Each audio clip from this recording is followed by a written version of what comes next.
Assalamualaikum warahmatullahi wabarakatuh. Kembali lagi di channel saya, Welinda Ahmad. Apa kabar Anda semuanya? Semoga Anda selalu dalam keadaan sehat walafiat dan dilancarkan segala urusannya serta dimudahkan rizkinya. Nah, di video kali ini saya akan memberikan informasi mengenai tentang ada dua agenda penting yang terbaru dari Kementerian Sosial setelah di status aplikasi SIKNJ sudah SPM sahabat YouTube. Nah, dua agenda ini apakah berhubungan dengan pencairan bantuan PKH dan bantuan BPNT yang mana setelah SPM kini akan dilanjut ke SP2D dan top up atau transferring? Nah, untuk mengetahui jawabannya, simak video ini sampai habis, jangan di skip agar tidak menimbulkan gagal paham. Dan bagi Anda yang baru bergabung di channel ini, saya ucapkan selamat datang dan terima kasih. Saya mohon dukungannya kepada Anda semua untuk terus dukung channel ini dengan cara klik tombol subscribe, aktifkan notifikasi loncengnya, agar Anda mengetahui setiap saya mengupdate info-info terbaru. Kemudian, jika Anda suka, silakan di-like dan di-share ke berbagai media sosial Anda. Nah, baik sahabat YouTube, patut Anda ketahui bahwasannya ada informasi terbaru mengenai dua agenda penting yang dilakukan oleh Kementerian Sosial kepada para pendamping PKH yang mana sebelumnya di aplikasi SIKNJ sudah ada pengumuman bahwa status terbaru yakni sudah berubah SPM sahabat YouTube. Nah, dua agenda penting ini apakah berhubungan dengan status yang ada di SIKNJ, apakah akan berubah menjadi SP2D dan juga akan berubah lagi ke jenjang top up atau pentransferan? Untuk mengetahui jawabannya, simak video ini sampai habis. Nah, perlu Anda ketahui sahabat YouTube bahwasanya sekarang pada tanggal 18 Agustus tahun 2023 di aplikasi SIKNJ yang mana sebelum di tanggal 17 kemarin, perkiraan tanggal 16 ya, tiba-tiba di aplikasi SIKNJ sudah muncul status SPM.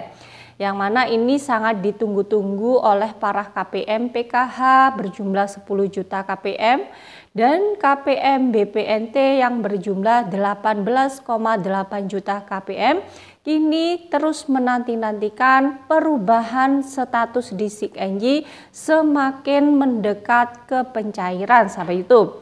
Nah, yang pertama awal dari status di SIKNJ yang mana adalah melakukan proses pengecekan cek rekening KPM yang alhamdulillah setelah selesai dan tuntas pengecekan rekening KPM dan kini sudah selesai dengan jawaban yakni sudah berhasil cek rekening.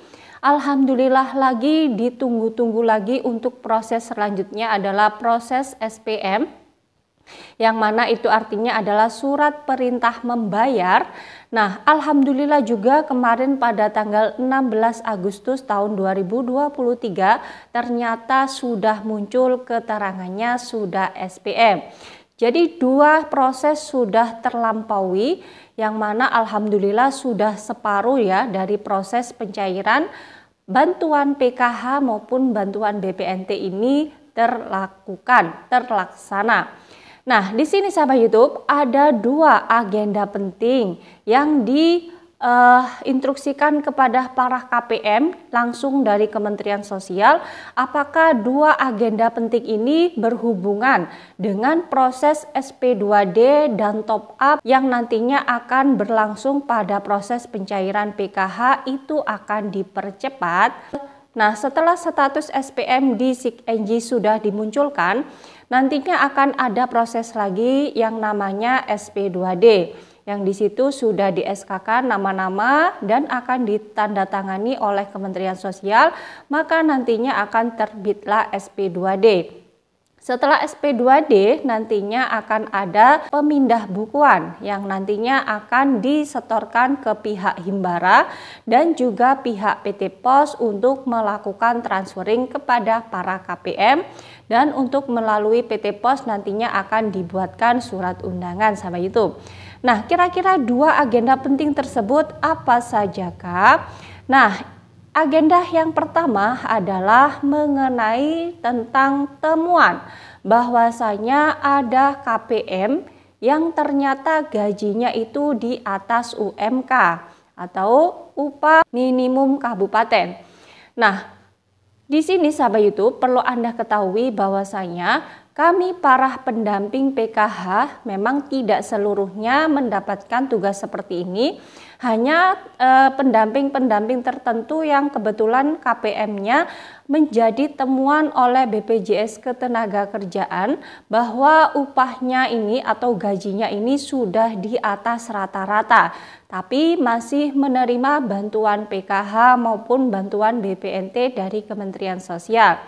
Nah, KPM yang seperti inilah seharusnya sudah tidak boleh lagi untuk mendapatkan bantuan sosial apapun dari pemerintah, apalagi bantuan PKH dan bantuan BPNT. Karena gajinya sudah di atas rata-rata, maka dari itu para pendamping harus mengasesmen terlebih dahulu apakah KPM tersebut benar adanya gajinya sudah di atas rata-rata. Karena ini menjadi temuan dari BPJS Ketenagakerjaan yang mana BPJS Ketenagakerjaan ini langsung memotong gaji para peserta penerima bantuan BPJS Ketenagakerjaan ketika sudah menerima gaji. Jadi intinya langsung dipotong untuk membayar BPJS Ketenagakerjaan. Nah, di sini ada temuan ternyata salah satu dari nasabah tersebut merupakan penerima bantuan PKH dan bantuan BPNT sahabat YouTube. Jadi sekarang para pendamping disuruh untuk mengasesmen apakah KPM tersebut benar-benar gajinya di atas UMK ataukah tidak. Nah, itu agenda penting pertama dari Kementerian Sosial. Kemudian agenda penting kedua dari Kementerian Sosial adalah juga merupakan asesmen pada KPM calon penerima bantuan yatim piatu sahabat YouTube. Nah, perlu Anda ketahui sahabat YouTube bahwasanya saat ini Kementerian Sosial juga menggencarkan lagi tentang asesmen terhadap penerima atau calon penerima bantuan yatim piatu yang nantinya akan mendapatkan sebesar Rp200.000 setiap bulannya. Dan saat ini kami diberi tugas sebagai pendamping sosial untuk mengasesmen apakah anak tersebut benar-benar yatim, ataukah piatu, ataukah yatim piatu, ataukah masih sekolah, ataukah sudah menikah, dan lain sebagainya. Sehingga di situ jika kriteria-kriterianya masuk sebagai penerima bantuan YAPI atau yatim piatu, maka calon peserta tersebut akan kami laporkan ke Kementerian Sosial sehingga nantinya insya Allah akan mendapatkan bantuan yatim piatu sebesar Rp200.000 setiap bulannya. Dan nantinya akan disalurkan melalui Bank Himbara, ada juga yang akan disalurkan melalui kantor pos sahabat YouTube. Nah, jadi itu ya dua agenda penting yang diturunkan dari Kementerian Sosial yang mana ini merupakan agenda tentang pengecekan KPM yang gajinya di atas UMR atau UMK dan juga pengecekan anak yatim piatu atau asesmen yang nantinya bisa mendapatkan bantuan yatim piatu dari Kementerian Sosial. Dan apakah ini ada hubungannya dengan SP2D, PKH, dan BPNT sampai dengan top up? Jawabannya adalah tidak, karena yang membuat SP2D nantinya adalah Kementerian Sosial sendiri hingga proses top up itu berlangsung sama itu. Jadi di sini diperkirakan nantinya akan cair pada bulan Agustus ini, namun bisa jadi di minggu ketiga atau di minggu keempat, mentoknya pada bulan September tahun 2023. Karena jika kita mengacu pada pencairan PKH BPNT di tahun 2022 kemarin, PKH tahap 3 itu terjadi pada bulan Agustus, September, bahkan Oktober pun itu masih ada pencairan. Karena yang namanya bantuan PKH maupun BPNT sifatnya kan secara berkala, artinya per termin atau per batch. Jika di BPNT itu per batch, jika di PKH namanya per termin sahabat YouTube. Jadi ditunggu saja karena nantinya jika sudah selesai maka akan ada kabar pencairan PKH langsung masuk ke KKS masing-masing dan yang melalui PT Pos nantinya akan mendapatkan surat undangan dari kantor pos masing-masing sahabat YouTube. Nah, itu saja sahabat YouTube informasi pada hari ini yang bisa saya sampaikan. Semoga bermanfaat bagi Anda semua. Dan bagi Anda yang baru bergabung di channel ini, jangan lupa tinggalkan jejak dengan cara klik tombol subscribe, aktifkan notifikasi loncengnya agar Anda mengetahui setiap saya mengupdate info-info terbaru. Kemudian, jika Anda suka, silakan di-like dan di-share ke berbagai media sosial Anda.